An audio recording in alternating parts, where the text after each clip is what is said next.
Okay, so I'm trying this new format where I casually just like review a movie, often bad ones, firstly because of the fact that bad movies are way more abundant than good ones, and they're way easier to make fun of.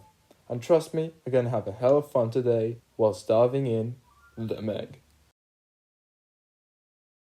The movie opens. Lots of scientists speak about scientist stuff, but it's bullshit because we all actually learn that the writer's only marine biology knowledge comes from Finding Nemo, where the main characters ride on high turtles and the stingray teaches various sea creatures how to...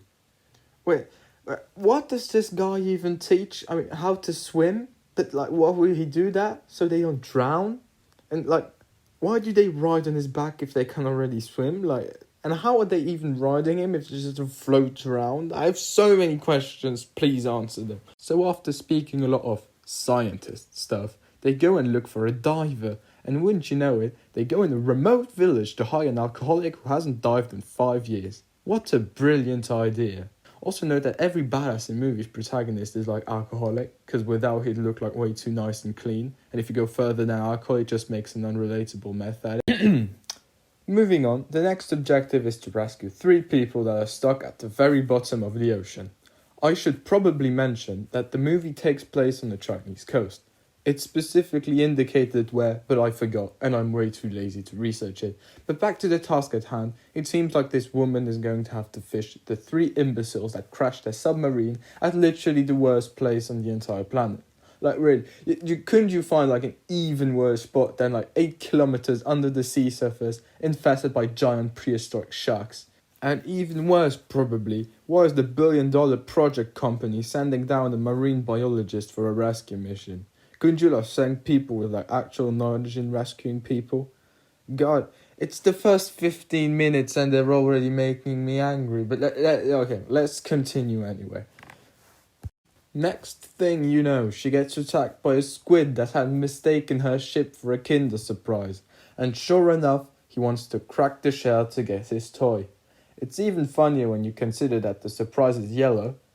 Okay, maybe that was a bit borderline. I should try and convert that into a family-friendly joke to regain the respect I lost during the first joke. So anyway, she wouldn't be the first Asiatic girl to get choked by tentacles. Holy shit, I made it so much worse. Luckily, the woman is saved by the shark biting down on the squid right before the survival set was about to collapse. Sure enough, the alcoholic dude shoots some flares to distract the shark. Okay, listen, I'm not going to say the shark 50 times this video, so we're just going to give it a name. Let's call it Megan.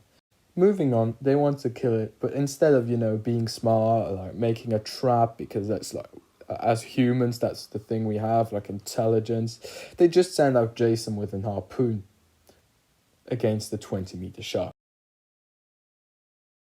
So cliffhanger. What will happen to Jason? This video is pretty long. It's pretty short actually, but like in the grand scheme of things, it's pretty long. Haven't uploaded it in some time. So I'm gonna say goodbye. Just slapping my table here, telling you goodbye. And part 2 is gonna come out at some point this year. I haven't posted a lot recently. It's not because I don't have time, it's because I was lazy. Yeah, I played a card of honesty. Thanks to everyone who's subscribed, and I'll see you in the next one.